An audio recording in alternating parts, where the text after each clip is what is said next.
Welcome to the podcast. Súbele volumen. Conversation with the people who were with me. In the world of TV. Carlos tonight. Historias de un reportero. Carlos tonight. Dale que viene lo bueno. Hey everybody, this is Carlos Tonight, and we're talking about fashion and finding your own personal style. I'm very excited to introduce you to my guest this week. She's a visibility coach and the director of style and design at Fashion Your Life, helping people feel more comfortable and confident while sticking to their authentic self. Andrea Cameron, welcome to the show. How are you? I am great. How are you? There Thank you you are. for having me. Here I am. Cool. First, how's it going? How are you? Good. It's always such a loaded question, hey? Right? There's so much going on in the world. So much going on, but I'm keeping my head above water and feeling good about the future. Great. That's good to hear. Good to hear. Always. Yeah. So first things first, let's chat about the company. How Yes. did you come up with the idea, and how has it been so far? And we're talking about Fashion Your Life as your company. Yes, Fashion Your Life. The idea, well, I come from the fashion industry, so my background is in design and development and production, and I've always wanted to be an entrepreneur. So when I finally took that step and started my business, it was advised to start with something I knew really well. So I started with the styling piece, and it has been 6 years. There was about a 2-year period where it was on the shelf, and then I brought it back, and ultimately it's now what it was originally supposed to be, which is a much more holistic picture of people finding their authentic expression of self and their style, their through line. So all of my offerings are based around that. So it's not just about fashion and style. That's a key piece to it, but it's not the only thing. Gotcha. So I knew the very moment that I wanted to be a broadcast journalist, and I remember, sitting in the living room with my family watching the news, and all I could see is like the set and the lights and all that stuff. And I knew that I wanted to be part of it. My question to you is, what was the moment that you figured out that fashion was something that you wanted to pursue? Yeah, it was, so I'm sewing since I was old enough to hold a needle, and shopping Oh, wow. since I was old enough to walk, quite literally. Wow. So my mother used to have to go and find me after school at 5 years old because I would wander into our one little downtown street window shopping, Oh, and she would have to come find me. So I was born with it, but and then I really just took up it was my creative expression, it was my creative outlet. So any kind of sewing or creative thing where I could use my hands and create something for myself or for somebody else, I did it. And my grandmother was the person who taught me how to sew, knit, crochet, all of those things. So that's where it came from. And then I remember it was when I was 15, and it was a decision between fashion or psychology. And I just didn't want to go to university for 4 years for psychology. And I've had a full circle moment with that. Like, my clients have reflected back to me that what I do with them isn't just fashion. There's so much psychology involved with showing up and how we present ourselves. So I chose the fashion route and then got to that full circle eventually. Wow.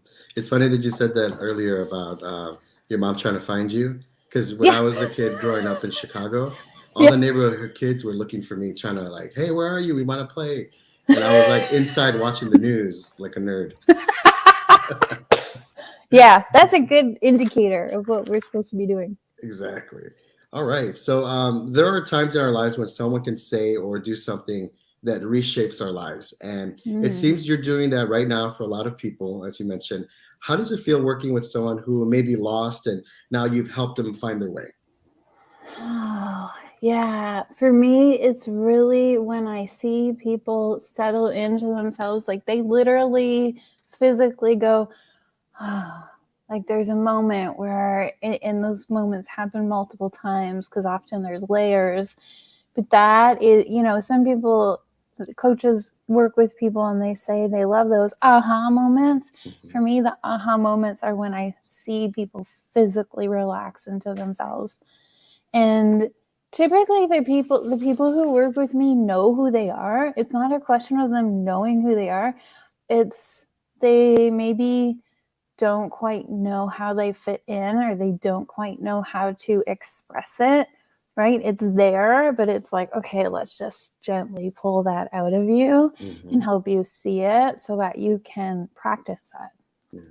That's cool, because sometimes when I work with people, like a personal trainer, I always think about like what they're thinking about when they see me, change. Yeah. And so it's cool to know that. Tell me about the ways that you help everyday people express their most authentic self. The biggest thing is I always encourage people to play and experiment, because there's so many different ways we can express ourselves that it's ultimately about trying new things, putting ourselves out there, experimenting and playing to find what feels good and what doesn't. And you don't know until you try something. Often it's something that we think we would never do or enjoy. And then when we try it, it's like, oh, I actually really like that. That really works. Yeah. So in that, like, it gets the creative juices flowing and you start to find pieces of yourself that maybe weren't as obvious before. Makes sense. That's the biggest thing. Yeah. Experimenting, absolutely experimenting. So I remind people of that all the time. It's like, it's okay. Not clothes related, but a couple of months ago, I was like, what do you think if I should grow a beard? What would that look like? And I did, and I like it, and people like it, and I feel like cool. So Exactly. And that's all part of your image. Yeah. So it's part of it is clothes. That's why I said, like, it's one of the pieces. And our clothing is the easiest place to experiment because we have to wear clothes every day Right. for the most part. Right. And so is like facial hair or how you wear your hair or makeup or any of those things. How you do video, right? How you speak on video, how you use your voice, how you move about your day. All of these things are places you can play with. And a lot of people are not going to like when they see you change, No. but it shouldn't matter. Why do you think being our authentic self is so important? It is important because we all have something unique about ourselves. We all have, and that is what happened? Okay. I was just okay. Tricking you. Woo, woo. So it's really important to be authentic because we all have something unique about ourselves. And I actually believe that that is a gift. So when we're actually able to share that with the rest of the world, it literally is what will change the world. So when we're able to express that uniqueness, that is authentic. And it's a gift to the other people. Like you said, people often don't like it when we change. Absolutely. Because we've taught people what to expect of us or how to respond to us, right? We're in different dynamics. And when we change, humans in general don't like change. So when somebody else sees us change, it's like, whoa, wait, I can't, this doesn't work the same way that I'm used to. I don't know what to do anymore, or I'm not getting what I want anymore. And that's okay, because you being your most authentic self and really stepping into that does a greater service. That relationship might change. Can't say exactly how it would change. It's different for everybody, but you will find new relationships and existing relationships will evolve as you change. Right. So when I was younger, I would always like try to find the latest trend, like a jacket or shirt or shoes, so that I feel like I was fitting in.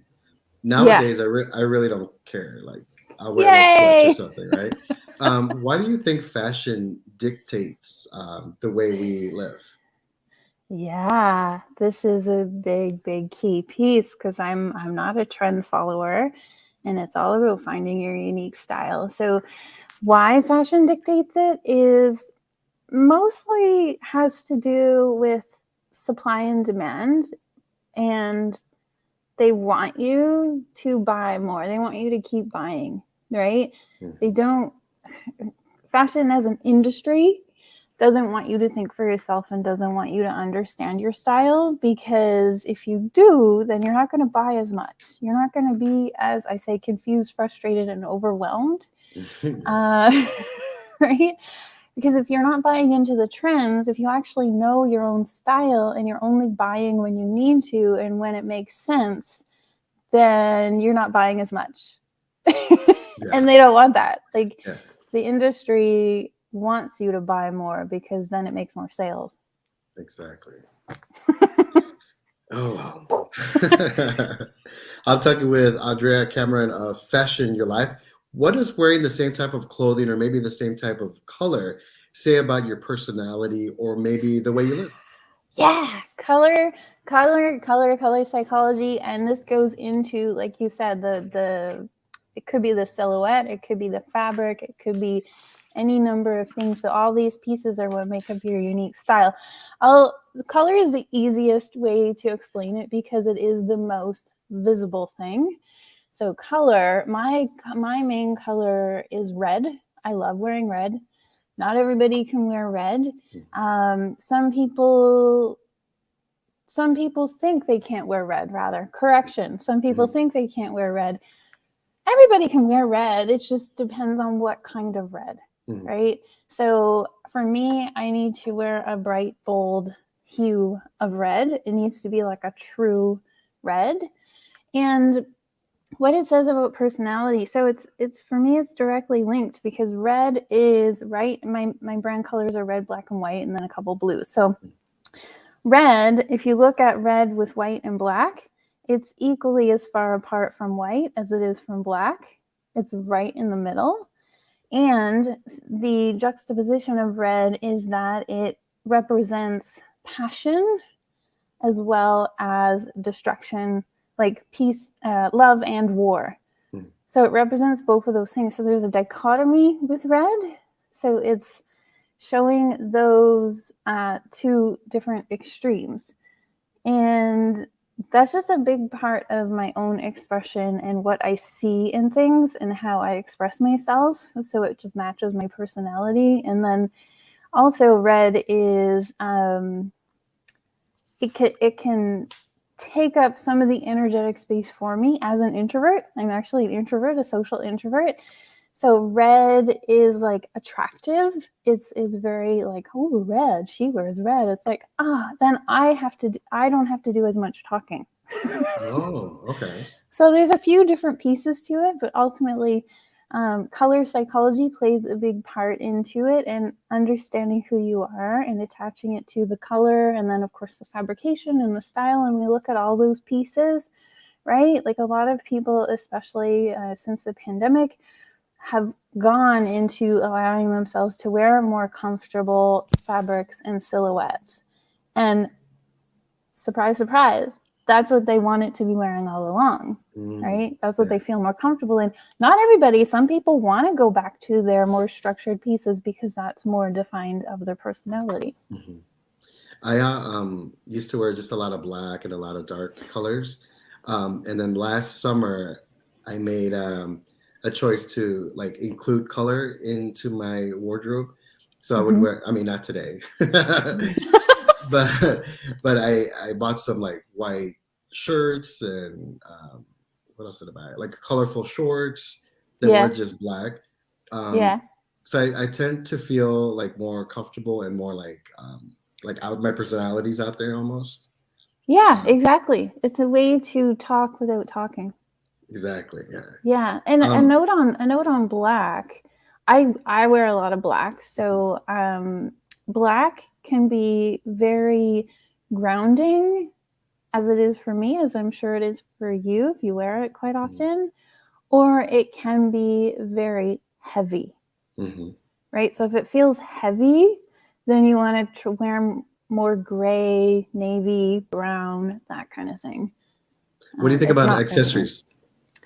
Accessories. So accessories are great. Some people love them and some people just don't even think too much about them. I use them very intentionally. So I have no accessories on today. My day to day, I typically don't wear a lot of accessories.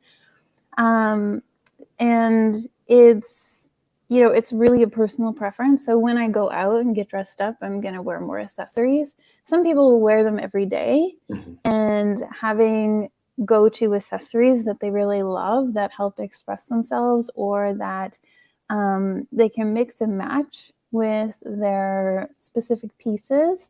So it's really, really easy just to, like, you have these specific pieces that you're going to wear, and then you just play around with whatever accessory you're feeling like that day.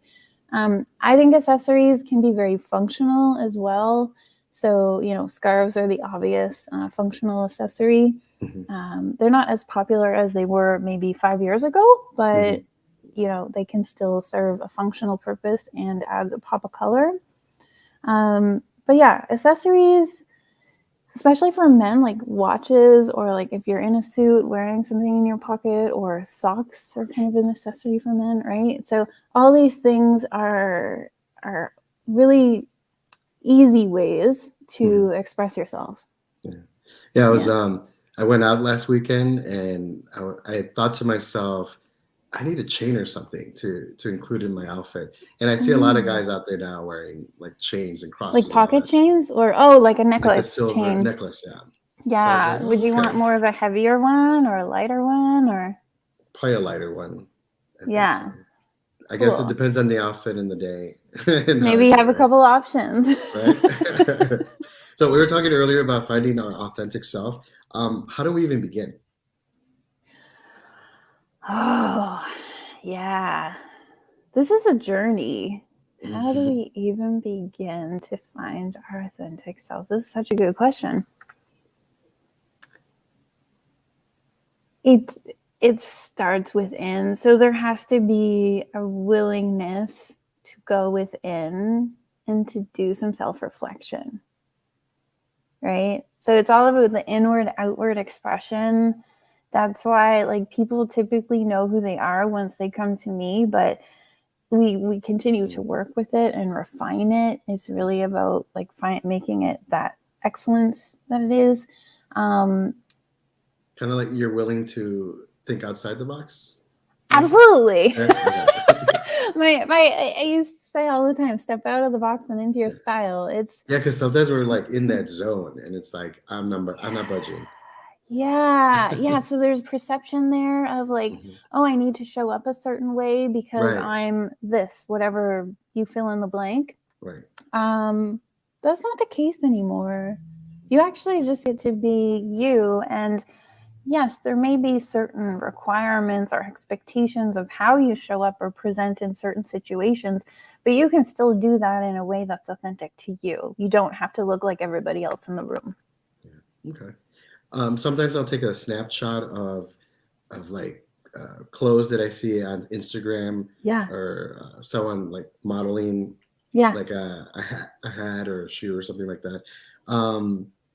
So, and I do that so that maybe next time I go to the mall or I'm online or something and I want to buy it. But does that help in finding my authentic self, or is that copying someone else's image? It's a good cue. So I actually recommend keeping those things in a Pinterest board. So keep collecting them, and then you can look at them all together. Whether you keep it on Pinterest or you have another way of doing it, doesn't really matter. But the idea is to keep them all together and to look to it for reference when you do go shopping. So it's not necessarily that you're copying, it's that you're getting inspiration. Yeah, and that's key.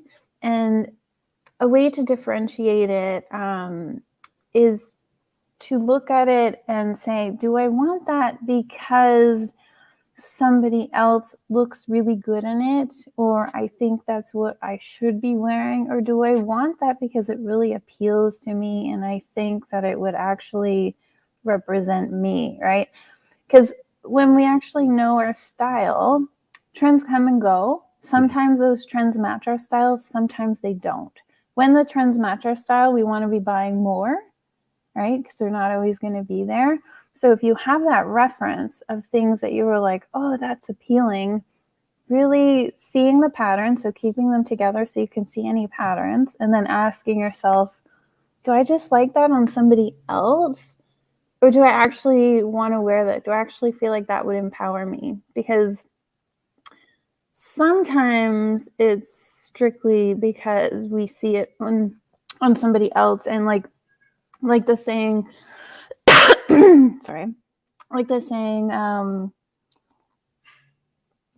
woman wearing a dress or a man wearing a suit on the red carpet, for example, and if the outfit is wearing them versus them wearing the outfit. So do they shine, or are you seeing the outfit? Sometimes what we're seeing is that person looks really good in that outfit. That person is shining because it matches their style. It's totally aligned. And we want that. It's not necessarily that we want the outfit, it's that we want that alignment. Does that make sense? Yes. Okay. I was thinking about, I keep seeing this meme, like it's like a fitness meme where you look in the mirror and you and yourself think you look like Arnold Schwarzenegger, let's say, but you actually look like Homer Simpson. So when I go shopping and I'm in the fitting room and I'm in the mirror, I think about, that Snapchat. I'm like, it looked different on that person than it does on me. Exactly. And that's okay. Yeah. That's okay. It's all learning, right? It's like, oh, so what is it about this that I liked? Exactly. Maybe you really like that color or that style or the fabric or the way it hung or something. Yeah. So I want to feel confident. What's your advice on the type of clothing I should be wearing every day to achieve this feeling? Achieve confidence. So you need to be comfortable. First and foremost, comfort is a non-negotiable for me. If you are not comfortable, you are not going to feel confident. And comfort shows up differently for everybody, right? For some of us, it's wearing knits and soft fabrics. For other people, it's actually putting something more structured and form-fitting or put together. It can look put together regardless, but comfort is number one. And then the confidence, really, when you're able to identify with the pieces in some way, when they actually feel like you or they represent you and you're not trying to wear something that doesn't represent you. So that's a bit more convoluted. But that's, pay attention. One of the first things I started to do was I would look at things in my closet and be like, okay, I'm going to wear this piece that I've never worn and I haven't worn in a long time. And I don't necessarily understand why. It's a great piece. Why am I not wearing it? So I'm going to wear it today. And I'm going to pay attention to how it makes me feel. I'm going to pay attention to if it makes me more energized or if I want to take the thing off, right? But I allow myself to wear it and go through that exercise throughout the day, paying attention. And then by the end of the day, I know if I want to keep it or not. Gotcha. As opposed to just going through your closet and like getting rid of stuff. There's some gems in there. There's definitely some pieces that we don't wear that are perfectly matched for a style. We just don't wear them. Yeah. So going through that exercise, I find is really, really helpful. And then that's a good way to navigate what works for you and what doesn't. And so that's a good one. And then the comfort piece, and then confidence. Yeah. Then ultimately to get you to that point where you don't have to think about your clothes. All good advice. Right? Yeah. So when it comes to seeking out a visibility coach, first, how would you describe a visibility coach? And are the people that come see you, are they young professionals? Are they retirees looking to, live their best life? Yeah, a visibility coach is somebody who is probably have found themselves in a position that comes with visibility, whether they like it or not. Right? They're like, oh, I'm way more visible, and that looks like they have to go to more client meetings. They have to do videos for their business. They have to go to conferences and events. There's different types of visibility, but ultimately they are in front of people more, and they need to present themselves more.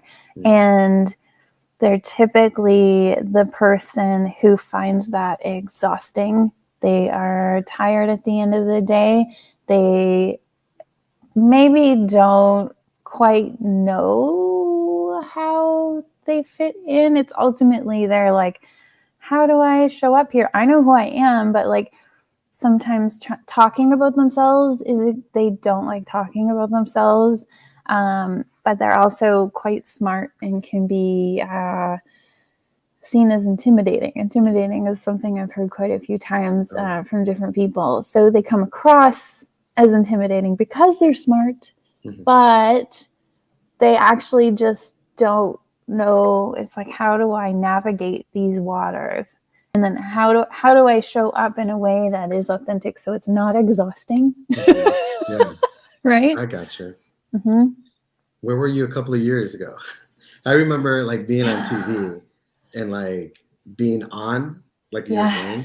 And then at the end of the day, you're like, I'm so exhausted. Exactly. I just wanted to be me, Yeah, so doing that in a way, so going into those positions and those experiences in a way that you're not completely exhausted, it's still going to take energy, but it can be more energizing than exhausting. Exactly. Yeah. And speaking of health, tell us about some of the services and programs that you provide people through your company, Fashion for Life, and how can we connect with you? Yeah, fashionyourlife.ca is my website, so that's the easiest way to contact me, or my Instagram, Fashion Your Life Official. My two main services, I have other things, but the two main things are visibility coaching and image architecture. So the visibility coaching is more the coaching, the virtual, coaching chats weekly, that kind of thing. Different packages are available there. I still customize it to the person because people have different needs. Mm-hmm. So if you've worked with a coach before, that could be a really good option. And then image architecture is where I go to people in person and work with them on their whole wardrobe. So whether it's going through your closet, taking you shopping, alterations, or even custom design. Awesome. All right. Andrea, thank you so much for your time. It was a pleasure talking with you. Continued success, and God bless you. Thank you. My pleasure. And that's a wrap. Thanks so much for watching and for listening. This episode was written and produced by yours truly, Carlos Correa. Carlos Tonight theme by Skin Gallus. Visit carlostonight.com for the very latest on the podcast, see upcoming guests, and check out past episodes. That's carlostonight.com.